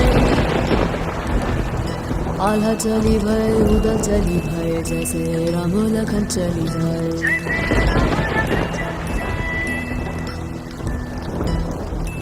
सावन चिड़िया ना घर छोड़े ना बने जर बनी जी जाए, और टप टप बूंदे पड़े कपड़न पर दया न काहू ठाव दिखाए। आला चली भय उदल चली भय जैसे राम लखन चली जाएं, राजा के डर को न बोले नैना ढबिक ढबिक रह जाए, नगर निवासी आंसू ढारे फिर से राम चले वन माए। आल्हा उदल की इस दुर्दशा की खबर कन्नौज के राजा जयचंद के पास पहुंच गई। राजा जयचंद ने तुरंत आल्हा उदल के पास अपना एक दूत भेज दिया। प्रणाम महाबली आल्हा, कन्नौज के राजा जयचंद का मैं दूत हूँ। आप लोगों के लिए उनका संदेश है। सुनाइए। प्रिय आल्हा और उदल, सबसे पहले आपकी माता देवलदे को मेरा प्रणाम। मुझे ज्ञात है कि आप अपना राज्य त्याग चुके हैं। ऐसी अवस्था में मेरी मंशा यह है कि आप मेरे राज्य में आकर रुके और मेरे यहाँ अतिथि बनकर रहें जब तक आपका मन करे। और इस अवधि में अगर कन्नौज और हम आप सबको रास आ जाए तो मेरा एक विनम्र निवेदन है कि आप दोनों महाबली मिलकर कन्नौज की सेना की बागडोर संभाल कर उसका मान बढ़ाएं। आल्हा उदल ने राजा जयचंद्र का निमंत्रण स्वीकार कर लिया और वे कन्नौज की ओर चल पड़े। कन्नौज में राजा जयचंद ने आल्हा उदल का राजकीय सम्मान के साथ स्वागत किया और उन्हें राजमहल में ही ठहराया। इधर माहिल बहुत खुश हुआ, लेकिन अब भी उसके मन की ईर्ष्या संतुष्ट नहीं हुई थी। उसके मन में अब भी षड्यंत्र चल रहा था। आल्हा उदल राजा जयचंद के महल में रहने लगे और राजा जयचंद की सेना को संवारने में जुट गए। लेकिन इधर आल्हा उदल को घर से बेघर करने के बाद भी माहिल चुप नहीं बैठा। मौका मिलते ही एक दिन वो महाराज पृथ्वीराज चौहान के दरबार दिल्ली जा पहुंचा। क्षमा करें महाराज, किंतु मुझे लगता है कि सिरसागढ़ का बदला लेने के लिए आप सिरसागढ़ पर नहीं महोबा पर हमला कीजिए और महोबा को अपने कब्जे में ले लीजिए। और अभी तो मौका भी बहुत अच्छा है क्योंकि राजा परमाल ने आल्हा उदल को अपने राज्य से बाहर कर रखा है और आल्हा उदल अभी कन्नौज में रह रहे हैं। पृथ्वीराज चौहान माहिल की बातों में आ गए और उन्होंने तुरंत अपने महाबली सेनापति चामुंडा राय को बुलाया। चामुंडा राय इस बार 50,000 सैनिकों की सेना लेकर महोबा की ओर कूच कर गया। यह खबर राजा परमाल के पास पहुंच गई। उन्होंने तुरंत राजकुमार ब्रह्मा को बुला दिया। बेटा ब्रह्मा, स्थिति बहुत नाजुक है। हालात को देखते हुए तुम्हारा क्या विचार है? महाराज, आल्हा उदल को आप बुला लीजिए। गलती आपकी है, इसलिए स्वीकार भी आप ही को करना चाहिए। और ये बात तो आप भी भली भांति जानते हैं कि बिना आल्हा उदल के हम महोबा की रक्षा नहीं कर सकते। राजा परमाल ने चारण जगनिक के हाथों आल्हा उदल के पास संदेश भेजने का निर्णय लिया और चारण जगनिक को एक पत्र देकर कन्नौज भेज दिया। इधर महाराज पृथ्वीराज का दूत राजा परमाल के पास पहुंचा। महाराज, महाराजा धीराज पृथ्वीराज सिंह चौहान ने आपके लिए संदेश भेजा है कि या तो आप महोबा को खाली कर दीजिए या फिर युद्ध में उनका मुकाबला कीजिए। उन्हें सूचित कर दो कि हमारे महायोद्धा अभी राज्य में नहीं है। आशा है कि 15 दिन के भीतर वो लौट आएंगे, इसलिए युद्ध के लिए हमें 15 दिन का समय चाहिए। पृथ्वीराज चौहान मौके का फायदा उठाकर महोबा पर हमला करना चाहते थे, लेकिन 15 दिन की मोहलत मांगने वाले इस संदेश ने पृथ्वीराज को धर्म संकट में डाल दिया। आखिरकार उन्होंने क्षत्रिय धर्म का पालन करते हुए राजा परमाल को 15 दिन की मोहलत दे दी। उधर चारण जगनिक आला से कन्नौज के राजमहल में मिले और राजा परमाल का पत्र आला उदल को दे दिया। हालांकि जगनिक बहुत वाकपटु था, लेकिन दोनों भाइयों ने उसकी एक न सुनी। माता देवलदे ये वार्तालाप अंदर से सुन रही थी। जैसे ही इन लोगों की बातें खत्म हुई, देवलदे बाहर आई और बोली, जो व्यक्ति अपने व्यक्तिगत कारणों से अपनी मातृभूमि की रक्षा करने से इनकार करता है, उसे क्षत्रिय कहलाने का कोई अधिकार नहीं। और ऐसे पुत्र को जन्म देकर मेरी कोख कलंकित हो गई है। ऐसा न कहो माँ, हमसे ये कैसी भूल होने वाली थी। हम जाएंगे माँ, हम जाएंगे। माँ की बात को दोनों भाइयों ने मान लिया और महोबा जाने की तैयारी में जुट गए। इस बात से राजा जयचंद बहुत प्रसन्न हुए और उन्होंने तुरंत अपने भतीजे लाखन को बुलाकर आदेश दिया कि 50,000 सैनिकों के साथ वे भी महोबा पहुंचे।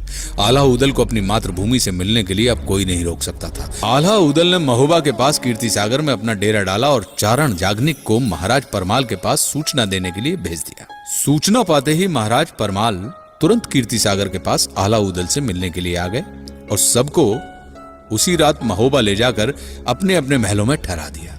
अगले दिन महोबा के 5 वीर एक साथ बैठे और युद्ध की रणनीति तैयार कर ली गई। इसके बाद महाराज पृथ्वीराज को यह खबर भेज दी गई कि महोबा की सेना युद्ध के लिए तैयार है। सूचना मिलते ही पृथ्वीराज ने महोबा पर आक्रमण करने का आदेश दिया चामुंडा राय को। लेकिन युद्ध स्थल पर पहुंचते ही चामुंडा राय ने देखा कि महोबा की सेना की कमान आला संभाल रहे हैं। इस बात से चामुंडा राय घबरा गया, क्योंकि आला उदल की ताकत का अंदाजा उसे बखूबी था। लेकिन युद्ध तो शुरू होना ही था। दोनों पक्ष की योद्धा आपस में भिड़ गए। कैमास नामक योद्धा से उदल और बालमेड़ राय से मलखान लड़ रहा था। युवराज ब्रह्मा पारत से और लाखन कन्न से और पुंडीर से ढेबा। उदल ने कैमास को घायल कर दिया और कैमास मोर्चा छोड़कर भागने लगा। महोबा के सैनिक राजा परमाल की जय जयकार करने लगे और दाबे बेदुला उदल आवे लहरत आवे बैगनी पाग मोर्चन मोर्चन घोड़ा नाचे उदल कहे पुकार पुकार नौकर चाकर को नहीं है तुम सब भैया लगो हमार जन्मभूमि पर जे संकट है सब भैया मिलकर गुहार। ये ललकार सुनकर महोबा की सेना जोश और साहस से भर गई और वो दुश्मन पर जोरदार प्रहार करने लगी। इधर चामुंडा राय ने आला को ललकारते हुए कहा, अरे आला, सैनिकों को कटवाने से क्या लाभ है? आओ हम मल्ल युद्ध करके इस युद्ध का निर्णय कर ले। अगर तेरी यही इच्छा है चामुंडा राय, तो मुझे कोई परेशानी नहीं है, हो जाए दो दो हाथ। आल्हा चामुंडा राय से बोले कि पंख फैलाए हुए मोर बहुत देखे हैं, घन पे छाए हुए घनघोर बहुत देखे हैं, और नाला कहता है समुंदर से उमड़ना सीखो, हमने बरसात के ये शोर बहुत देखे हैं। चढ़ा! इस सिंहनाद से भयभीत होकर दोनों तरफ के सैनिकों ने हथियार रख दिए। चामुंडा राय और आला के बीच मल्लयुद्ध शुरू हो गया। 3 घंटे तक दोनों कुश्ती लड़ते रहे और अंत में आला ने चामुंडा राय को चपेट के साथ एक ऐसा धोबी पछाड़ दिया कि वो दूर जा गिरा और आला कूदकर उसकी छाती पर बैठ गए। धीरे धीरे एक के बाद एक सेना नायकों को हराते हुए महोबा के ये महाबली योद्धा लगातार युद्ध जीतते जा रहे थे। महाराज पृथ्वीराज को एक करारी शिकस्त मिली, जिसको पृथ्वीराज जीवन भर कभी भी नहीं भूल पाए। लेकिन कहते हैं ना कि क्षत्रिय के जीवन में 2 ही चीजें होती हैं, या तो युद्ध या मुसीबत। युद्ध जीतने के बाद जब दोनों भाई अपने महल पहुंचे, तब उनके सामने एक नई मुसीबत खड़ी थी। एक दिन उदल अपने भाई आल्हा से मिलने के लिए उनके कक्ष में पहुंचे। आल्हा भैया, आओ उदल। मेरी इच्छा है कि इस बार गंगा दशहरा के अवसर पर बिठूर जाकर गंगा स्नान कराऊं। देखो उदल, बिठूर में उन राजाओं के खेमे भी पड़ेंगे जिनसे हमारी शत्रुता है, इसीलिए मेरा मानना है कि वहां जाना तुम्हारे लिए उचित नहीं होगा। फिर भी अगर जाना चाहते हो तो बस इतना कहूंगा कि सावधानी बरतना। भैया, आपकी बात को मैं सदैव याद रखूंगा। इस तरह ऊदल गंगा दशहरी का स्नान करने बिठूर जाने की तैयारी करने लगे। उनको तैयारी करता देख आल्हा का बेटा इंदल अपने चाचा से बोला, अरे काकाश्री, आप कहाँ जाने की तैयारी कर रहे हैं? बेटा, मैं गंगा दशहरा के अवसर पर बिठूर में गंगा स्नान करने जा रहा हूँ। तो फिर तो मैं भी चलूंगा आपके साथ, बड़ा आनंद आएगा। तुम जा तो सकते हो, परंतु पहले अपनी माँ से अनुमति ले लो। अगर वो अनुमति दे दे तो ही तुम मेरे साथ चल सकते हो। इंदल अनुमति लेने के लिए अपनी माँ से मिला और जिद करके माँ सोना दे को मना लिया। अब चचा भतीजा बिठूर की ओर कूच कर गए। ऊदल ने नदी किनारे रेत पर एक सुंदर जगह चुनकर अपना डेरा जमाया और तंबू शामियाना गाड़ दिया। गंगा दशहरे के पावन अवसर पर दोनों चचा भतीजे ने शांति से स्नान किया और स्नान खत्म कर खेमे की ओर लौटने लगे कि तभी इंदल ने कहा, काकाश्री, आपकी आज्ञा हो तो क्या मैं थोड़ा मेले में घुमाऊं? हाँ हाँ, बिल्कुल घुमाओ। हमारा मुख्य काम तो हो गया है, लेकिन तुम ज्यादा दूर मत जाना। ऊदल खेमे में लौट आए और अपनी कुल देवी मेहर भवानी की पूजा करने लगे। इधर इंदल मेले में घूमने लगा। तभी बल्क बुखारे की राजकुमारी चित्ररेखा ने इंदल को देख लिया। वो इंदल के सुंदर रूप पर मुग्ध हो गई और उसने तुरंत इंदल को बुलाने के लिए अपनी दासी को इंदल के पास भेजा। इंदल राजकुमारी चित्ररेखा से मिला। राजकुमारी को मेरा प्रणाम।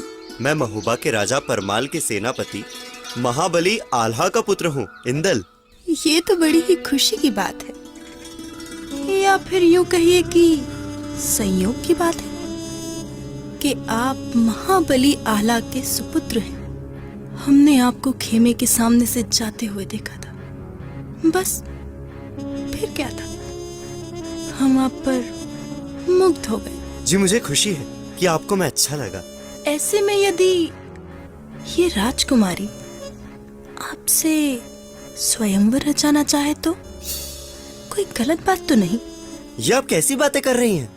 स्वयंवर रचना मेरे लिए संभव नहीं है, क्षमा करें, मैं चलता हूँ। चित्ररेखा की लाख कोशिशों के बावजूद इंदल चित्ररेखा से स्वयंवर रचाने के लिए राजी नहीं हुआ। तब चित्ररेखा ने सिपाहियों को बुलवाया और इंदल को कैद कर लिया। साथ ही साथ उसने आदेश दिया, इस बात की गोपनीयता बरकरार रहे। मेरे माता पिता को भी इस बात की खबर न हो।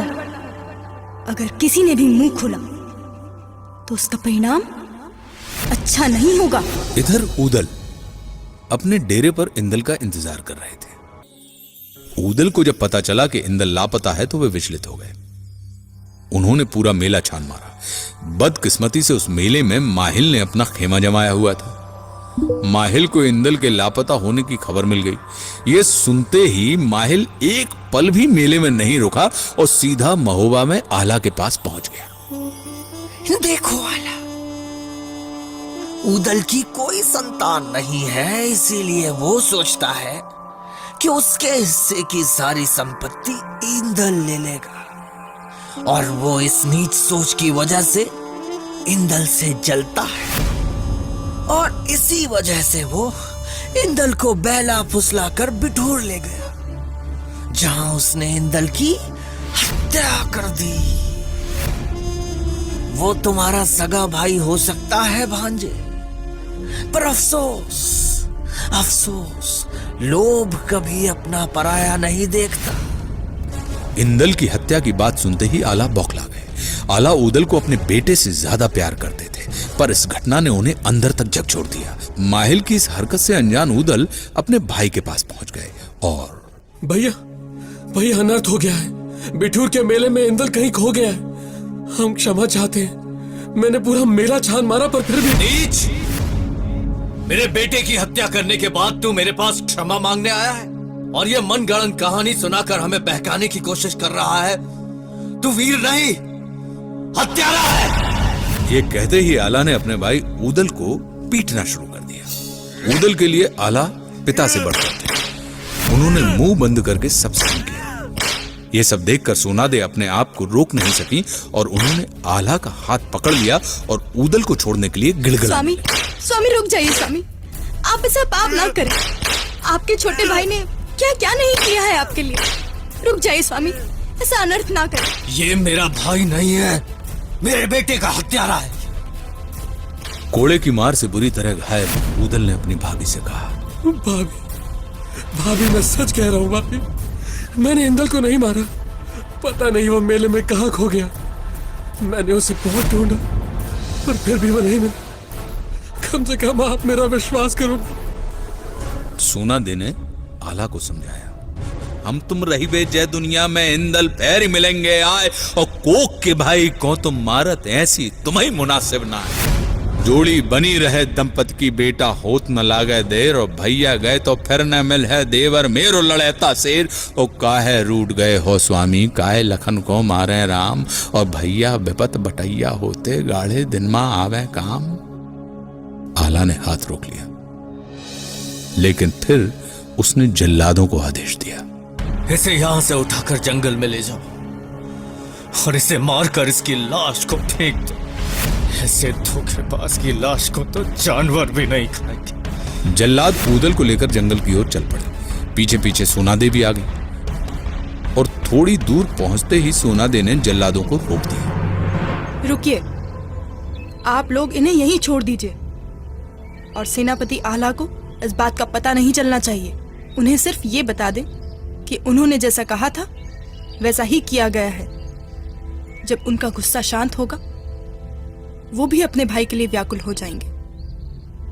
अब आप सब यहां से जा सकते हैं। सोनादे लौट आई और ऊदल को जल्लादों ने जंगल में छोड़ दिया। जंगल में ऊदल भटकने लगे।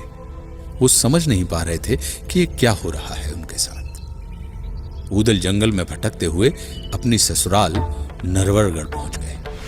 वहां ऊदल अपने साले युवराज मकरंद राय से मिले और पूरी कहानी उसको बताई। मुझे नहीं मालूम कैसे, पर यह सच है कि बिठुर के मेले में इंदल कहीं खो गया है।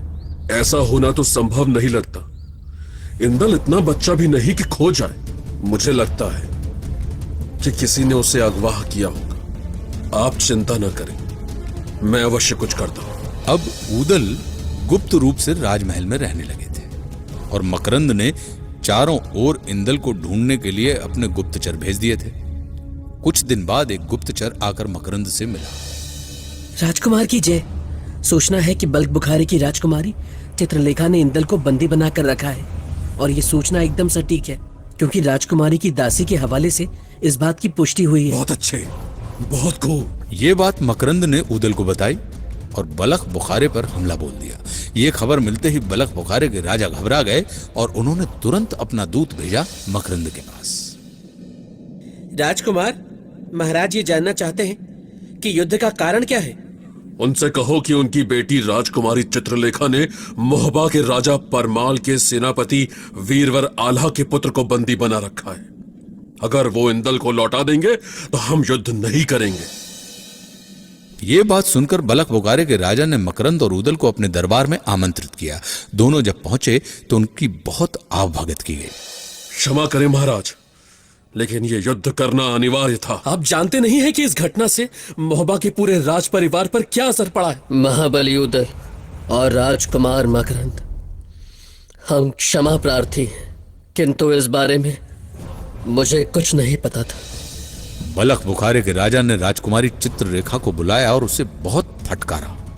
हमें क्षमा कीजिए पिताजी, हमसे बहुत बड़ी भूल हो गई। सभा में इंदल उपस्थित हुआ। तब चित्रलेखा ऊदल को संबोधित करते हुए बोली, अतिथिगण, मैं इंदल से स्वयंवर करना चाहती हूँ, पर इंदल है कि मानता ही नहीं। हम इंदल से अत्यधिक प्रेम करते और हम इस भरी सभा में घोषणा करते हैं कि अगर इंदल नहीं माने तो हम अपने प्राण त्याग देंगे। राजकुमारी, महोबा में हम कोई काम चोरी छुपे नहीं करते। आप इंदल को वापस कर दीजिए और हम आपको वचन देते हैं कि हम स्वयं आपका ब्याह इंदल से करवाएंगे। और फिर मकरंद ऊदल और इंदल को लेकर नरवरगढ़ की ओर चल पड़े। रास्ते में मकरंद ने ऊदल और इंदल को सिरसागढ़ में मलखान के पास छोड़ दिया। इंदल को जीवित देखकर मलखान बेहद खुश हुआ। मलखान ने ऊदल को गले लगा लिया और दोनों बहुत देर तक आंसू बहाते रहे। सभासदों की आंखों में भी पानी आ गया।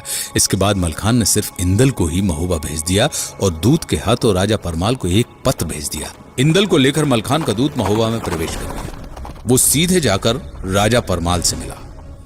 राजा परमाल इंदल को जीवित देखकर बहुत प्रसन्न हुए, लेकिन उन्होंने ये सबके सामने जाहिर नहीं किया, क्योंकि महोबा में सब जानते थे कि आल्हा ने जल्लादों के हाथों अपने भाई ऊदल को मरवा डाला है। इस बात से राजा परमाल बहुत खिन्न थे। राजा परमाल ने आल्हा और सोनादे को बुलाया। इंदल को देखकर दोनों माँ बाप अपने बच्चे से लिपट लिपट कर रोने लगे। तभी दूत ने मलखान की चिट्ठी पढ़कर सुनाने की अनुमति मांगी। राजा परमाल ने अनुमति दी। सब ध्यानपूर्वक दूत को सुनने लगे। सेनापति महाबली आल्हा, इंदल को बलक बुखारे की राजकुमारी ने अगवा कर लिया था, और ये बात राजकुमारी के पिता भी नहीं जानते थे। अब इंदल ने बलक बुखारे की राजकुमारी से विवाह करने का वचन दिया है। अब आप अपने पुत्र को ले जाकर विवाह करवाइए। हम बारात में सम्मिलित नहीं होंगे, क्योंकि आपने अपने भाई की हत्या कराई है। हत्यारे की बारात में हम शामिल नहीं होंगे। मलखान आल्हा के सर पर पहाड़ टूट पड़ा था। उन्हें एहसास हुआ कि उनसे कितनी बड़ी भूल हो गई है।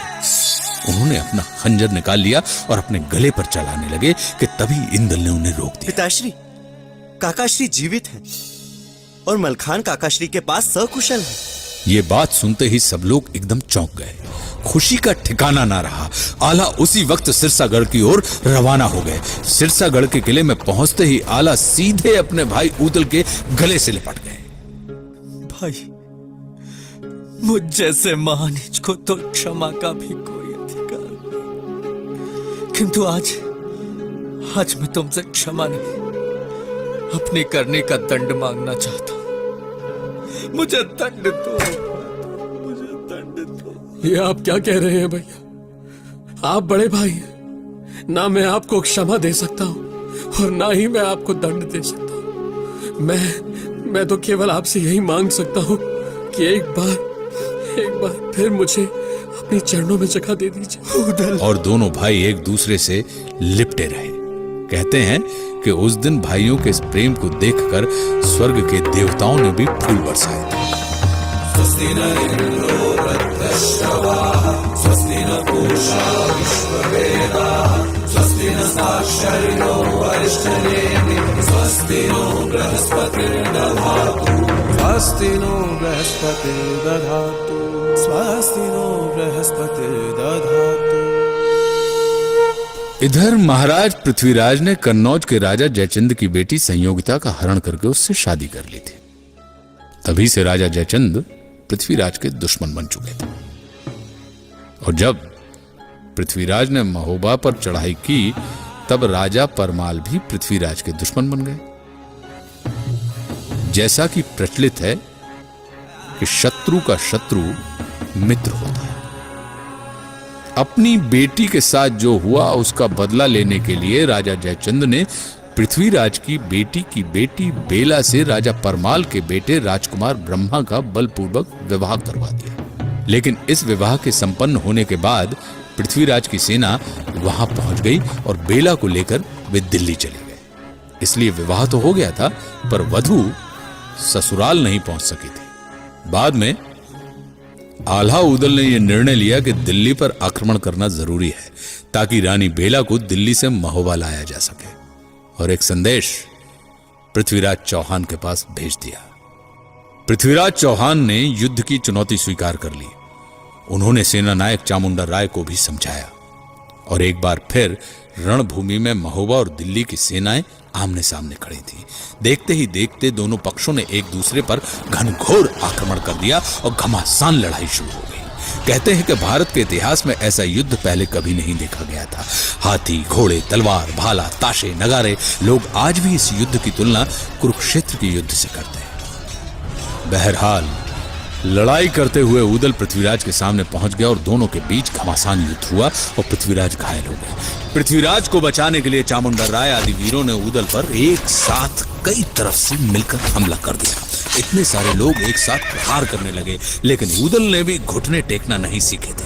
ऊदल आज अपने पूरे शबाब पर था और घोड़ा बिचला था ऊदल का, जिसमें बहे हजारों जवान और आधी जमुना में पानी बहे, आधी बहे रकत की धार। एक को मारा दुई मर जाए, तीसरा खौफ खाए मर जाए, और मरे के नीचे जिंदा लोग गहू पर लोथ नहीं लटकाए।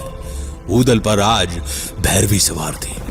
ऊदल आज अपने आप को बचाने की कोशिश नहीं कर रहा था, बल्कि ऐसा लग रहा था कि ऊदल अपने प्राणों का उत्सर्ग करने के लिए मचल रहा है।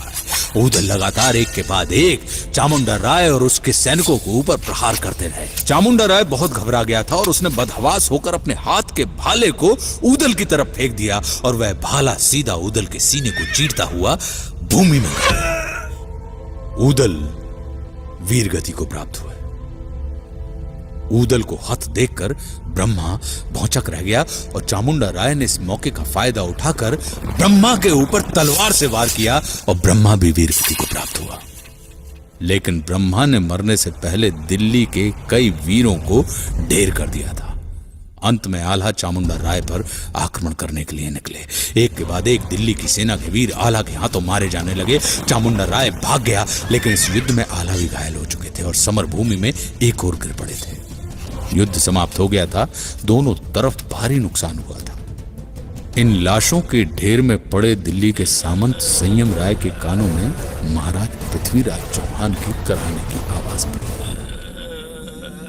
उसने देखा कि समर भूमि में महाराज पृथ्वीराज चौहान निशक्त पड़े हैं और उनके शरीर का मांस गिद्ध नोच कर खा रहे हैं।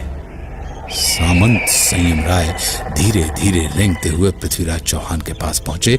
जमीन से कटार उठाकर उन्होंने अपने शरीर के मांस को काट काट कर गिद्धों को खिलाना शुरू कर दिया और इस प्रकार स्वामी भक्त सामंत संयम राय ने अपने नरेश पृथ्वीराज चौहान को बचा लिया। कहा जाता है कि समर भूमि में पड़े आल्हा को उस समय के प्रसिद्ध संत परम गुरु बाबा गोरखनाथ अपने साथ उठाकर अपने अखाड़े में लेकर चले गए। कहा जाता है कि आल्हा ने नाथ पंथ स्वीकार कर लिया था। एक मान्यता और है कि आल्हा अपनी कुल देवी मैहर माता के बहुत बड़े भक्त थे। लोग कहते हैं कि आज भी मैहर माता के ऊपर सबसे पहला पुष्प महावीर आल्हा के द्वारा ही चढ़ाया जाता है। एक और किंवदंती के अनुसार आल्हा का संबंध द्वापर युग से जोड़ा जाता है। आल्हा को बर्बरीक का अवतार माना जाता है। बर्बरीक कौन थे? महाबली भीम के पुत्र घटोत्कच के पुत्र का नाम बर्बरीक था। जब महाभारत का युद्ध शुरू होने लगा तो भगवान श्री कृष्ण ने पांडव पक्ष के सभी योद्धाओं को अपने पास बुलाया और उनसे पूछा कि इस भीषण युद्ध को कौन योद्धा अपने पौरुष की दम पर कितने जल्दी समाप्त कर सकता है। तो किसी ने कहा कि 5 दिन, किसी ने कहा 10 दिन, किसी ने कहा 1 दिन।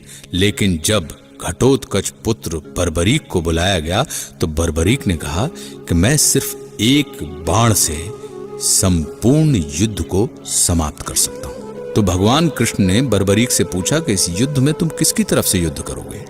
तो बर्बरीक ने कहा कि मेरी मां का आदेश है कि जो कमजोर पक्ष हो तुम उसकी तरफ से ही अपनी शक्ति का प्रदर्शन करना। भगवान ने कहा कि तुम हमें बताओ कि कैसे एक बाण से तुम संपूर्ण युद्ध का समापन कर सकते हो। बर्बरीक ने अपने धनुष की प्रत्यंचा पर सिंदूर लगाई और उन्होंने एक पेड़ की तरफ इंगित कर भगवान कृष्ण से कहा कि मैं इस प्रत्यंचा को छोड़ूंगा और इस सिंदूर की एक एक बूंद ये सारे के सारे वृक्ष के पत्ते पर आ जाएगी। जहां जहां इस सिंदूर की बूंद को आप देखेंगे मेरा बाण उस पत्ते पत्ते को छेदते हुए जाएगा। भगवान कृष्ण ने परीक्षा के लिए उस वृक्ष के एक पत्ते को अपने पैर के नीचे दबा के रख लिया। इधर बर्बरीक ने प्रत्यंचा छोड़ी और उस वृक्ष के एक एक पत्ते पर वह चिन्ह अंकित हो गया। भगवान कृष्ण ने बहुत चुपचाप पैर के नीचे दबे हुए पत्ते को देखा तो वह पत्ता भी चिन्हित था और तत्काल ही भगवान कृष्ण ने सुदर्शन चक्र उठाया और बर्बरीक का सर धड़ से अलग कर दिया। घटोत्कच रोषित हो गया, भीम दुखी हो गए। तब भगवान श्री कृष्ण ने कहा कि इसकी मां ने कहा था कि ये अशक्त की तरफ से लड़ेगा, तो यदि ये तुम्हारी तरफ से लड़ता तो दुर्योधन अशक्त हो जाता, फिर ये दुर्योधन के पास चला जाता तो पांडव अशक्त हो जाते, फिर ये पांडवों के पास आता तो दुर्योधन अशक्त हो जाता। तो इसलिए बर्बरीक की बराबरी का कोई योद्धा इस काल में नहीं है। मैं बर्बरीक को लड़ने का मौका अवश्य दूंगा, लेकिन बर्बरीक को एक युग तक इंतजार करना पड़ेगा। बर्बरीक, तुम्हारी बराबरी के योद्धा तुम्हें कलयुग में मिलेंगे। कहा जाता है कि आल्हा बर्बरीक के अवतार है। तो ये कहानी थी आल्हा ऊदल की।